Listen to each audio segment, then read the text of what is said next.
Heboh, siswa SD study tour pergi ke 3 negara pakai pesawat Garuda, terkuak sumber uangnya. Viral, rombongan siswa SD Muhammadiyah sewa pesawat Garuda pergi study tour mengunjungi 3 negara.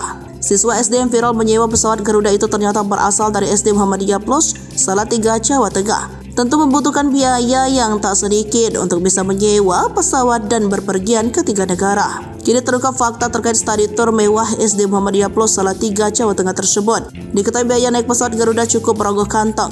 Biasanya study tour sekolah menggunakan bus.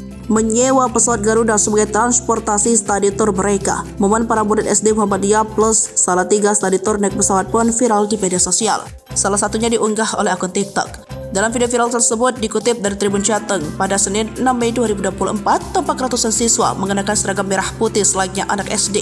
Biaya naik pesawat Garuda tentunya cukup merogoh kantong. Namun anak-anak SD tersebut justru tampak begitu santai melakukan study tour dengan pesawat terbang. Diperkirakan mereka akan melakukan study tour di Jakarta, Malaysia, Thailand, dan Singapura. Melalui informasi yang ada di kolom komentar, para siswa itu menabung sejak kelas 1 SD hingga kelas 5 SD. Warganet lantas berkomentar jika study tour tersebut tentu membutuhkan biaya yang mahal.